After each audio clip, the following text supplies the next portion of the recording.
Harlan Ellison is the enormously talented author of many classic stories, essays, and scripts that help transform science fiction, but his long history of inappropriate behavior has also made him one of the field's most controversial figures. Author Nat Segaloff tried to capture both sides of Ellison in his new biography A Lit Fuse: The Provocative Life of Harlan Ellison.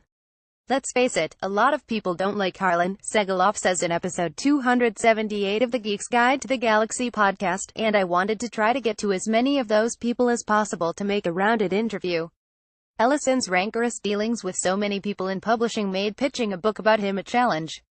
We had one or two turndowns from prospective publishers before any SFA press pulled it in, Segaloff says, where people said, I don't want to work with Harlan. I've done it in the past. Another challenge is that mainstream publishers often look down on science fiction. Segaloff relates an incident where the book review editor at the New York Times rejected Ellison's work out of hand when he saw that it was labeled science fiction.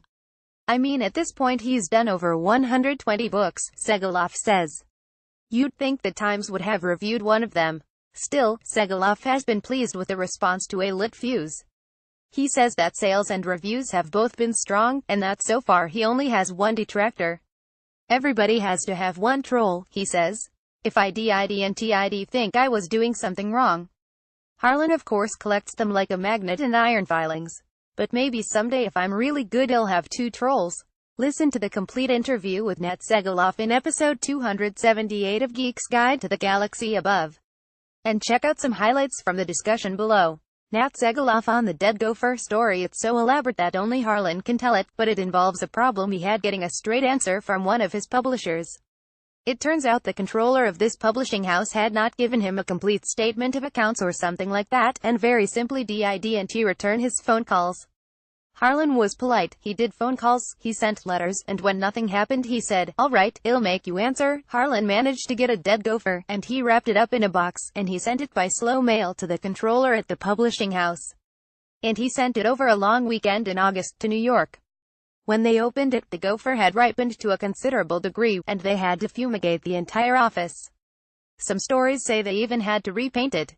Nat Segaloff on science fiction fans. Everybody gives science fiction a hard time, and they give science fiction fans an even harder time, you know, living in their parents' basements, and not getting out much, and wearing pocket protectors.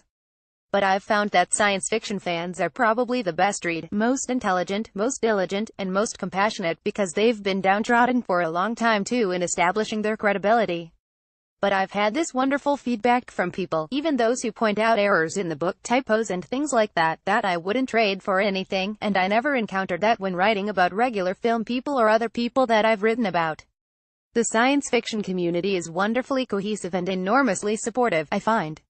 Nat Segaloff on TV history. Once the television shows started catching on, and affiliates began opening up in the smaller cities around America, they realized that those audiences were not as sophisticated as the audiences living in the urban areas, and so the programming had to be, I hate the term dumbed down, let's just say made more general. That has changed with cable, when people who have the money to buy Showtime and HBO and Netflix, along with the money in many cases comes the educational level, and that's why the new premium stations are able to offer premium shows that are certainly more interesting than most of the feature movies being made today. And that's why we have Game of Thrones and things like that.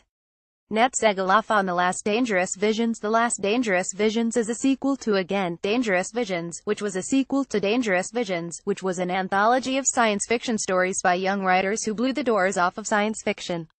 They were able to use sex, profanity, provocative ideas, the sort of things that editors didn't like, and Harlan said, no, go ahead and do it. Write what you want. It literally changed the direction of written science fiction, and every single person you ask about it who writes science fiction today agrees. Well, The Last Dangerous Visions took an awful long time to come out, partly because Harlan was clearing the rights to all the works, partly because he was so interested in the new writing that was being done that he was acquiring more than he could ever publish. Then other stuff happened. There were divorces, there were lawsuits, about other things, there was simply meeting deadlines, and it slipped from his grasp.